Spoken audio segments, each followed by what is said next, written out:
Bon, il pleut, donc je vais aller rapidement sur l'introduction.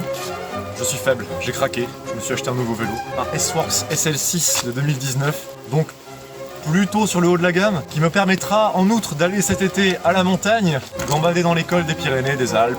Sa peinture est très belle. C'est un caméléon bleu-violet qui est vraiment super. Cependant, sur cette chaîne YouTube, je repeins des vélos, c'est tout l'intérêt de la vidéo, sinon il n'y aura pas de vidéo. Donc, on va tout d'abord démonter le vélo pour isoler les pièces que je vais devoir repeindre, à savoir le cadre, la fourche, et puis c'est tout. 850 grammes, c'est clairement ce qu'on appelle un cadre léger. Ah, on voit bien que la peinture elle est sympa. Et malheureusement, elle va partir dès à présent.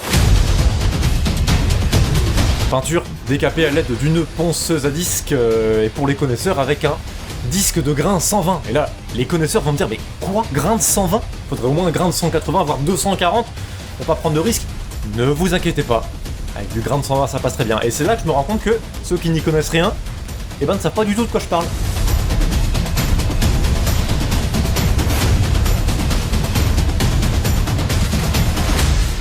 Bon, 1000 ans plus tard, un petit coup de éponge. Notre vélo est poncé, tout beau. Qu'est-ce qu'il est léger ce con. Il est très léger et il est aussi très intéressant. Ça faisait longtemps que j'avais pas eu un vélo haut de gamme, assez récent en plus dans les mains, ça permet de voir un petit peu à quoi ressemble la fibre de carbone, la conception du vélo, etc. Direction la cabine de peinture, on va maintenant passer une couche de protection sur ce vélo à l'aide de cette espèce de chewing-gum gris qu'on appelle de l'après. Ça permettra de protéger le vélo et de niveler sa surface.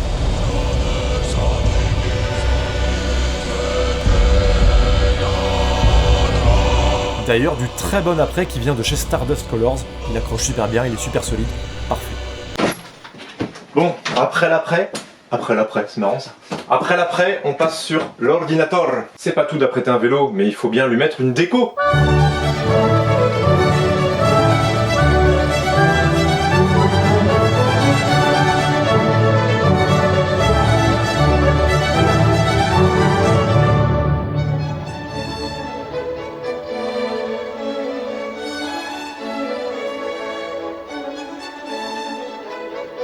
Voilà, la déco est enfin dessinée, passons-la sous forme de dessin vectoriel et passons-la dans l'imprimante à pochoir.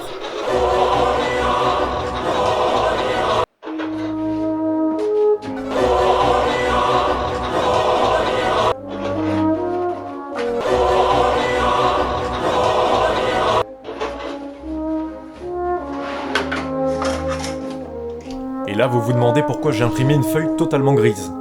Détrompez-vous, il y a des choses dessus.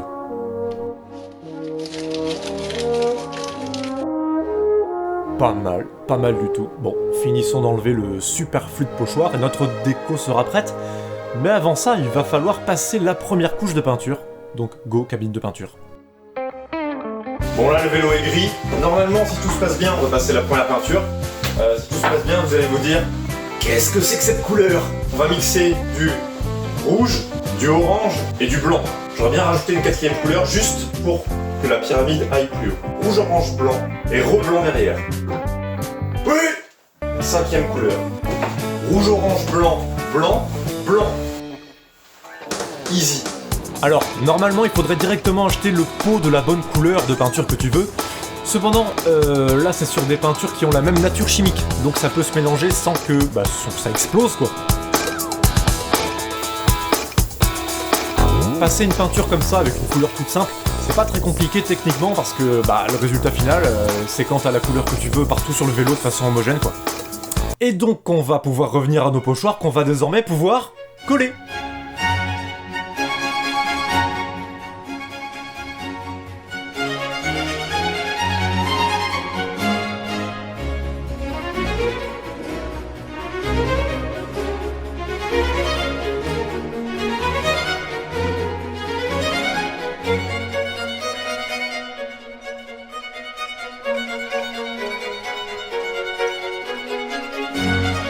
Retour, cabine de peinture. Pourquoi donc pour passer la deuxième couche de couleur, pardi, mes amis.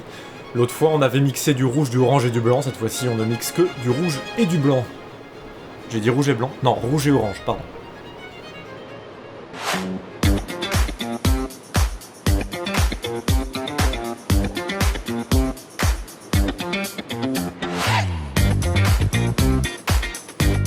Il n'y a pas une énorme différence de couleur entre les deux couleurs.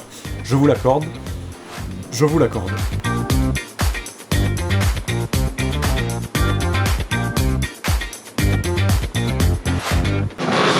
Il est 22h30, je vais enlever les pochoirs. Pourquoi le fais-je à 22h30? Est-ce qu'il y a une raison technique à cela? Est-ce qu'il y a une raison chimique par rapport à la peinture et tout ça?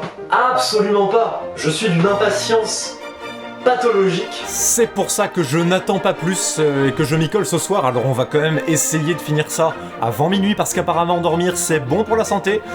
Mais c'est trop bien, ça restera la meilleure étape universellement du monde d'enlever les pochoirs, de découvrir la déco que t'as dessinée sur un ordinateur, enfin exister sous tes yeux.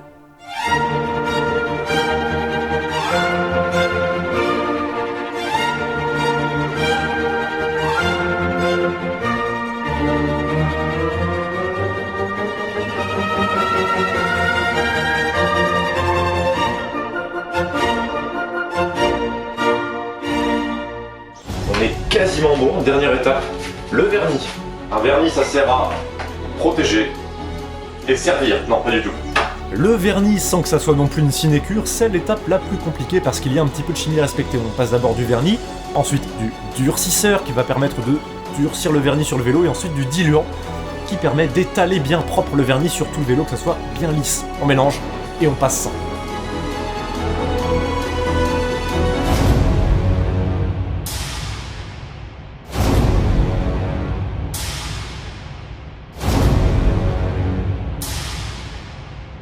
Vous l'aurez compris, la déco est finie. Je trouvais ça plus sympathique de partir sur une cinématique de montage.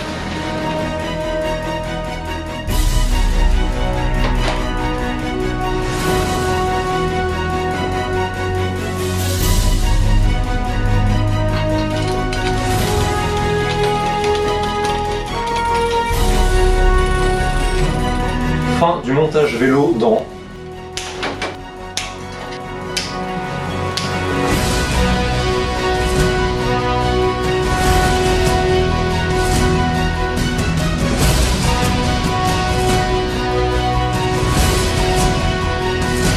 C'est un nouveau vélo, c'est une nouvelle peinture.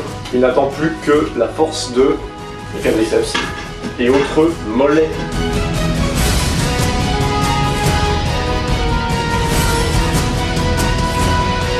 Là c'est mon vélo, mais le reste de l'année, je peins les vélos des autres. Si vous voulez que je repeigne votre vélo, déjà avec plaisir, allez voir sous cette vidéo, il y a le lien vers mon site web. Allez faire un tour, vous verrez comment ça se passe pour que je repeigne votre vélo.